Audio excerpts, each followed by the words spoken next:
NBFC sector में वित्तीय भंगुरता, infrastructure leasing and finance service (IL&FS) की सहायक कंपनी और Dewan housing finance limited (DHFL) द्वारा भुगतान चूक डिफ़ॉल्ट के आलोक में इस अध्याय का उद्देश्य आवास वित्त कंपनियों HFC मतलब हाउसिंग फाइनेंस कंपनीज HFC और रिटेल NBFCs में विभेद करते हुए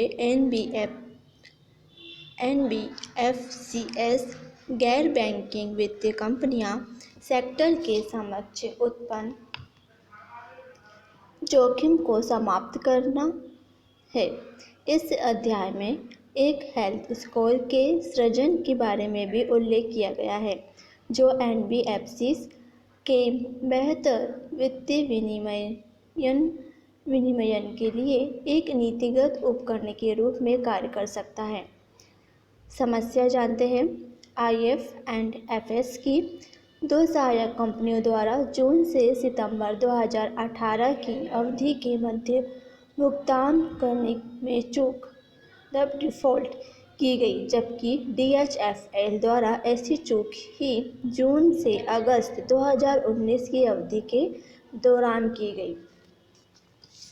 चूक की राशियां लगभग 1500-1700 करोड़ रुपए थी।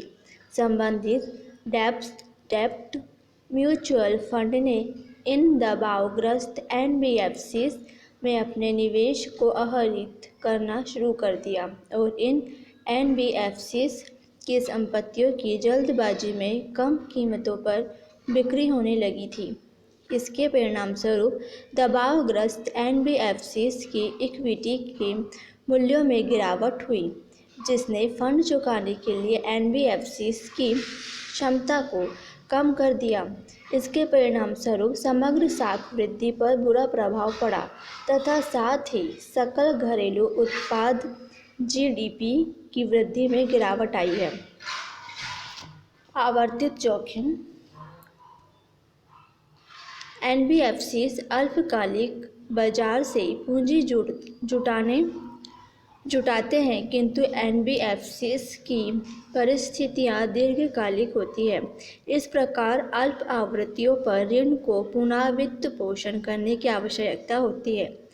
बारंबार मूल्य परिवर्तन के कारण NBFCs को उच्च वित्त पोषण लागत का सामना करना पड़ता है। इस प्रकार के पुनः वित्त पोषण जोखिम को रोल ओवर जोखिम के रूप में संदर्भित किया जाता है।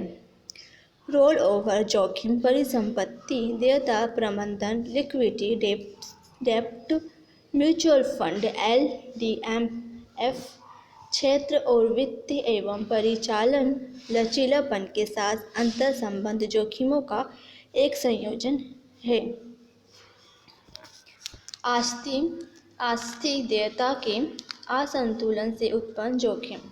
यह जोखिम अधिकांश वित्तीय संस्थाओं में आस्तियों और देयताओं की अवधि के मध्य असंतुलन के कारण उत्पन्न होता है। सामान्य तौर पर आस्तियों की तुलना में देयताओं की समयावधि लघुतम होती है, जिसमें दीर्घतर अवधि के होने की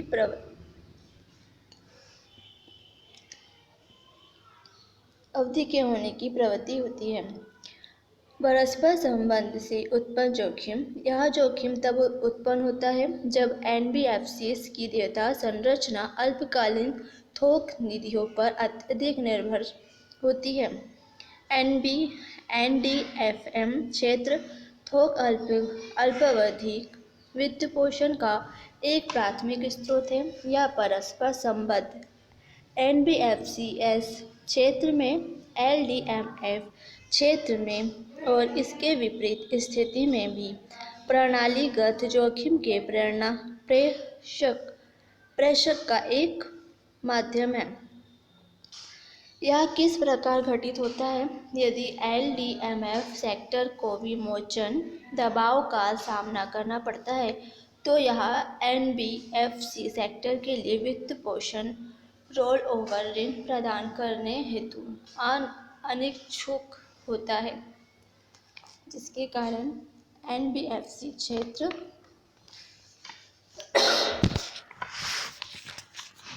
में तरलता की कमी होती है। विमोचन दबाव को आस्तियों की परिपक्वता तिथि पर या उससे पूर्व किसी भी प्रतिभूति के पुनर्भुगतान दबाव के रूप में वर्णित किया जा सकता है। वित्तीय और परिचालन लचीलापन एनबीएफसी के बैलेंस शीट तुलना पत्र का सामर्थ्य और संबंधित जोखिम एनबीएफसी के वित्तीय लचीलापन की माप है। उधार के प्रतिशत के रूप में वर्णित पत्र पूर्ण पर्याप्त अनुपात और प्रावधान नीति एनबीएफसी के परिचालन लचीलापन की माप है। ऋण के प्रतिशत के रूप में नकद ऋण की गुणवत्ता और परिचालन व्यय अनुपात। रोल ओवर जोखिम के संबंध में आवास वित्त कंपनियों एचएफसीएस और रिटेल एनबीएफसीएस की संरचना में निम्नलिखित भिन्नताएं विद्यमान हैं। तो हम अब विभिन्नताएं देख लेते हैं। आवास वित्तीय कंपनियां और रिटेल, मतलब आवास वित्तीय कंपनियां क्या है? एचएफसीएस, रिटेल एनबीएफसीएस। तो हम इसमें 3 चीज़ों में हम अंतर देखेंगे।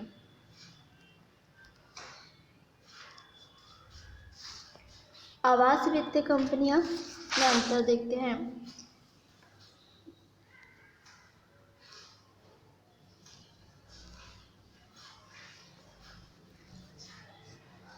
पहले हम आवास वित्तीय कंपनी में देखेंगे, फिर रिटेल में देखेंगे। Okay, retail एनबीएफसीएस।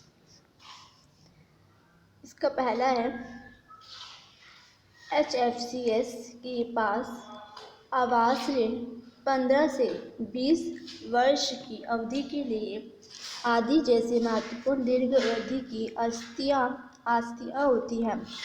एचएफसीएस अल्पावधि के थोक वित्त पोषण के प्रति अल्प जोखिम ग्रस्त होते हैं। वर्ष 2014-2019 से वाणिज्यिक पत्र पर औसत निर्भरता 4.6% है। रिटेल एनबीएफसीएस देखते हैं। रिटेल एनबीएफसीएस के पास तुलनात्मक रूप से मध्यम अवधि की आस्तियां जैसे गोल्ड लोन, ऑटो लोन आदि होती है। रिटेल एनबीएफसी अल्पावधि के थोक वित्त पोषण के प्रति अधिक जोखिमग्रस्त होते हैं। इस मामले में वाणिज्यिक पत्र पर औसत निर्भरता 13.13% है। अब हम आवास वित्तीय कंपनी में देखते हैं। इसमें जोखिम प्रोफाइल पर प्रभाव। तो जोखिम प्रोफाइल पर प्रभाव क्या है एचएफसीएस में? तो दीर्घकालिक आस्तियों के कारण आस्ति देयता प्रबंधन एएलएम जोखिम का भय होता है, और जबकि रिटेल एनबीएफसीएस में अल्पकालीन ऋण जोखिम के कारण परस्पर संबंध जोखिम का भय होता है। इसमें रिटेल में अल्पकालीन होता है, तो आवास वित्तीय कंपनियों में दीर्घकालीन होता है। अब समानता। तो आवास वित्तीय कंपनियां एचएफसीएस वित्तीय और परिचालन लचीलापन एवं प्रमुख कारक है। किसके? आवास वित्तीय कंपनी के। नेक्स्ट, रिटेल के वित्तीय और परिचालन लचीलापन एक प्रमुख कारण है। तो ये दोनों में ये समानताएं पाई गई है दोनों में। और बाकी में तो भिन्नताएं थी। ये दोनों चीज़ों में एक चीज़ समान है कि ये वित्त और परिचालन लचीलापन एक प्रमुख कारक है दोनों का। अब हम नेक्स्ट देखते हैं हेल्थ स्कोर। इसमें पहले हम समझ लेते हैं कि हेल्थ स्कोर में प्रयुक्त होने वाले कुछ महत्वपूर्ण मैट्रिक्स। अल्पकालीन अस्थिर पूंजी, ये क्या है? इसकी माप एनबीएफसी की उधारियों के प्रतिशत के रूप में सीपी द्वारा की जाती है। और अस्थिर गुणवत्ता, इसकी माप एनबीएफसी के समग्र ऋण पोर्टफोलियो में खुदरा ऋण के अनुपात द्वारा की जाती है। अल्पकालीन तरलता, इसका माप एनबीएफसी के समग्र उधारियों में नकदी की प्रतिशतता द्वारा की जाती है। और प्रावधान नीति क्या है? तो इसकी माप किसी भी वित्तीय वर्ष में अशोध्य ऋणों के लिए की गई व्यवस्था और अनुवर्ती वित्त वर्ष में कुल एनपीए के मध्य अंतर के द्वारा की जाती है। पूर्व पर्याप्त अनुपात क्या है, जिसे हम CAR बोलते हैं? यह जोखिम भारित अस्थियों के प्रतिशत के रूप में एनबीएफसी द्वारा धारित रिटर्न 1 और रिटर्न धारित TR1 और TR2 मतलब 2 पूंजी का योग है। तो नेक्स्ट है इसका प्रचलन व्यय अनुपात। इसकी माप चालू वित्तीय वर्ष के अंत में और विगत वित्त वर्ष के अंत में बकाया ऋणों के औसत द्वारा विभाजित किसी वित्त वर्ष में प्रचलन व्यय द्वारा की जाती है। तब अब आएगा हेल्थ स्कोर। तो हेल्थ स्कोर में समीक्षा द्वारा एक गतिशील स्वास्थ्य सूचकांक अर्थात हेल्थ स्कोर सर्जित किया गया है, जो यह तर्क प्रस्तुत करता है कि इसका उपयोग एनबीएफसी में तरलता के जोखिम का पूर्वानुमान करने हेतु किया जा सकता है। इस सूचकांक की रेंज 100 से लेकर प्लस, मेरा कहने का मतलब है कि इस सूचकांक का जो रेंज है -100 से लेकर +100 के बीच है। जिसमें फार्म सेक्टर का उच्चतम स्कोर उच्चतम वित्तीय स्थिरता को निर्दिष्ट करता है। समीक्षा में यहाँ प्रेक्षण किया गया है कि हेल्थ स्कोर में सुधार एनबीएफसीएस द्वारा उत्पन्न प्रतिफल में वृद्धि के द्वारा दृढ़ता से संबंधित है। समीक्षा द्वारा स्वास्थ्य सूचकांक का उपयोग यह प्रदर्शित करने के लिए भी किया गया है कि यह पूर्व में एनबीएफसीएस क्षेत्र में तनाव की पहचान करने में किस प्रकार सक्षम रहा होगा। मैं बार बार कह रही हूँ कि एनबीएफसीएस, तो आप समझ पा रहे हैं कि एनबीएफसीएस क्या है।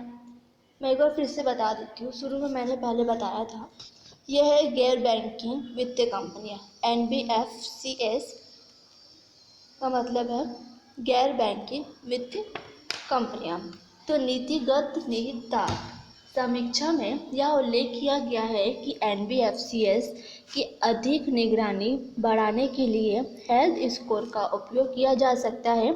इसके साथ ही हेल्थ स्कोर के घटकों में रुझानों का विश्लेषण, अपनाए जा सकने वाले उचित सुधारात्मक उपायों को रेखांकित कर सकता है। जब अत्यधिक नकदी की कमी जैसी स्थिति उत्पन्न होती है, तो नियामक योग्य एनबीएफसीएस के लिए निष्ठतम पूंजी निवेश को बेहतर रूप से निर्देशित करने के लिए हेल्थ स्कोर का उपयोग आधार के रूप में किया जा सकता है। उपयुक्त विश्लेषण का उपयोग थोक विक्रय वित्तपोषण की मात्रा पर ऐसी विवेकपूर्ण सीमाएं निर्धारित करने के लिए किया जा सकता है जिनकी आभासी शेडो बैंकिंग प्रणाली में फर्मों के लिए अनुमति प्रदान की जा सकती है। तब हम नेक्स्ट इसके बाद पढ़ेंगे निजीकरण और धन सृजन।